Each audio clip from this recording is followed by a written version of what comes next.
यहाँ पर हम लोग टॉपिक नंबर 27 सल्तनत काल पढ़ेंगे। सल्तनत काल, ठीक है, बहुत इंटरेस्टिंग है। गुलाम वंश। तो आप लोग ध्यान से सुनिएगा कि स्टोरी की तरह मैं आपको बता दूंगी, आपको बहुत अच्छे से लर्न हो जाएगा रिवाइज करते, ठीक है। तो गुलाम वंश की स्थापना 1206 ईस्वी में 1206 ईस्वी में हुई, जिसकी स्थापना कुतुबुद्दीन ऐबक ने की। कुतुबुद्दीन ऐबक, जो हमने मोहम्मद गौरी की मृत्यु पढ़ी थी 1206 ईस्वी में, 1206 में ही गुलाम वंश की स्थापना हो गई। और ये जो कुतुबुद्दीन ऐबक था, ये गौरी, मोहम्मद गौरी की मृत्यु हुई थी जिनकी, उनका ही ये गुलाम था, ठीक है। तो गुलाम वंश की स्थापना कब हुई? जब मोहम्मद गौरी की मृत्यु हुई थी 1206 ईस्वी में। और कुतुबुद्दीन ऐबक ने स्थापना की गुलाम वंश की, और ये गौरी के गुलाम थे। इन्हें लाख बख्श भी कहा गया। लाख बख्श की उपाधि इन्हें इसलिए दी गई कि लाखों का दान करते थे, ठीक है। 1206 में ही इनका राज्याभिषेक हुआ था कुतुबुद्दीन ऐबक का, ठीक है। अब देखिए कुतुबुद्दीन ऐबक के महत्वपूर्ण कार्य। उन्होंने कुतुब मीनार की नींव रखी थी, याद रखिएगा, नींव रखी थी केवल। कुतुब मीनार का निर्माण नहीं कराया था, केवल नींव रखी थी कुतुबुद्दीन ऐबक ने। और निर्माण कराया था उन्होंने अजमेर के 2.5 दिन का झोपड़ा नामक मस्जिद का। इसका निर्माण कराया था इन्होंने, ठीक है। प्राचीन नालंदा विश्वविद्यालय को ध्वस्त करने वाला कुतुबुद्दीन ऐबक का सहायक सेना नायक बख्तियार खिलजी था। जिसने नालंदा विश्वविद्यालय को ध्वस्त किया, वो कुतुबुद्दीन ऐबक का सहायक सेना नायक बख्तियार खिलजी था, ठीक है। कुतुबुद्दीन ऐबक की मृत्यु 1210 ईस्वी में हो गई। ज़्यादा नहीं ये शासन कर पाए। देखिए 1206 में इनके राज्याभिषेक हुआ था, और 1210 में चौगान खेलते समय घोड़े से गिरकर इनकी मृत्यु हो गई कुतुबुद्दीन ऐबक की। इनका जो उत्तराधिकारी हुआ वो हुआ आराम शाह। आराम शाह की हत्या कर दी इल्तुतमिश ने, और इल्तुतमिश 1211 ईस्वी में, मतलब इनके 5 साल बाद इल्तुतमिश दिल्ली की गद्दी पर बैठ गया। अच्छा, इन्होंने अपनी राजधानी ना कुतुबुद्दीन ऐबक ने लाहौर बनाई थी, लेकिन जब इल्तुतमिश आया तो इल्तुतमिश ने लाहौर से राजधानी दिल्ली ले गया वो, और दिल्ली की गद्दी पे बैठ गया इल्तुतमिश, ठीक है। अब इल्तुतमिश के महत्वपूर्ण कार्य देखिए। जो नींव इन्होंने रखी थी कुतुबुद्दीन ऐबक ने, उसका निर्माण कराया इल्तुतमिश ने। शुद्ध अरबी सिक्के जारी किए सबसे पहले इल्तुतमिश ने। इक्ता प्रणाली चलाई, इम्पॉर्टेंट है, इक्ता प्रणाली किसने चलाई? इल्तुतमिश ने। 40 गुलाम सरदारों का एक संगठन बनाया इल्तुतमिश ने। दिल्ली के अमीरों का दमन किया इल्तुतमिश ने। मेन इंपॉर्टेंट काम है इनके ऊपर के 3। कुतुब मीनार का निर्माण, शुद्ध अरबी सिक्के जारी करे सबसे पहले, इक्ता प्रणाली चलाई इल्तुतमिश ने, ठीक है। ऐबक की जब मृत्यु हुई थी 1210 में, तब उस टाइम इल्तुतमिश बदायूं का गवर्नर था। बदायूं का गवर्नर था। इल्तुतमिश की मृत्यु हो गई 1236 में। इसने काफ़ी टाइम शासन कर लिया। देखिए 1211 ईस्वी में गद्दी पर बैठा था दिल्ली की, और 1236 में इसकी मृत्यु हुई। अच्छा, इल्तुतमिश पहला शासक था जो बगदाद के खलीफा से सुल्तान पद की स्वीकृति मिली थी, जिसे बगदाद के खलीफा से सुल्तान पद की स्वीकृति मिली थी इल्तुतमिश को। ये पहला शासक था। ये आपका इतना टॉपिक, ठीक है।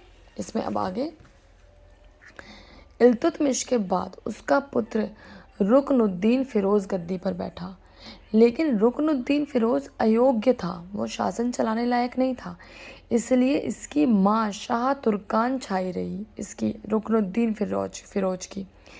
लेकिन माँ शाह तुर्कान भी नहीं चला पाई, तो तुर्की अमीरों ने रुकनुद्दीन को हटाकर रजिया को बिठाल दिया सिंहासन पर, ठीक है। तो आपको क्या समझ में आया? इल्तुतमिश के बाद उसका पुत्र बैठा रुकनुद्दीन, जो अयोग्य शासक था। तो इसकी माँ शाह तुर्कान चला रही थी राज्य, लेकिन तुर्की अमीरों ने रुकनुद्दीन को हटा दिया। मतलब रुकनुद्दीन को हटाकर, ये शाह तुर्कान जो थी, इन्हीं का नाम है, इनको हटाकर रजिया को बैठाल दिया गद्दी पर, ठीक है। मतलब मीन्स रुकनुद्दीन और उसकी माँ को हटाकर रजिया को गद्दी पर बैठाल दिया। तो रजिया कौन हो गई? प्रथम मुस्लिम महिला जिसने शासन की बागडोर संभाली थी।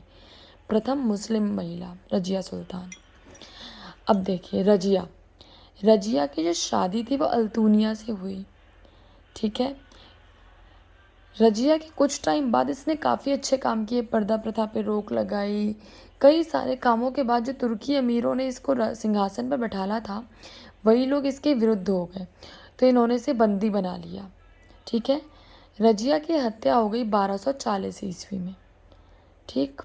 रजिया के बाद आए बहराम शाह की भी बंदी बनाकर हत्या हो गई 1242 में, इनके 2 साल बाद।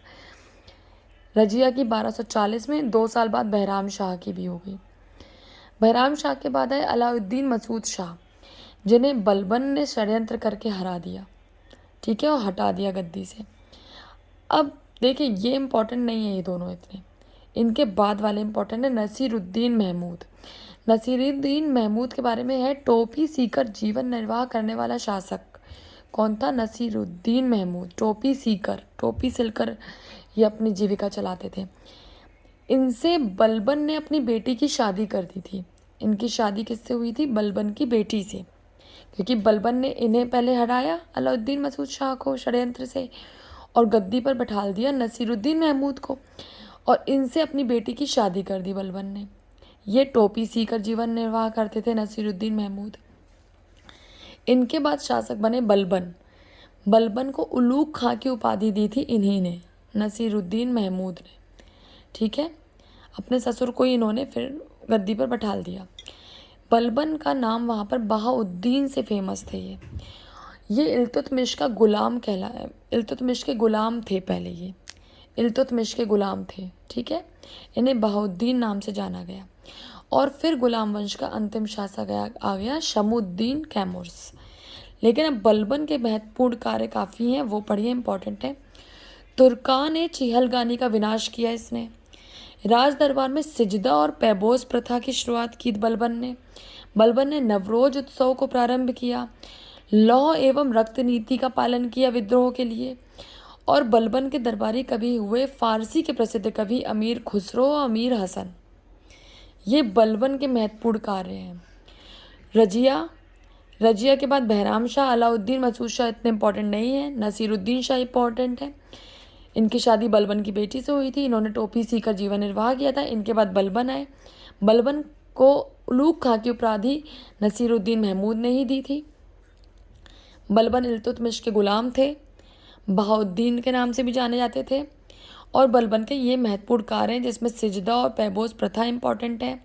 लौह एवं रक्त नीति चलाई।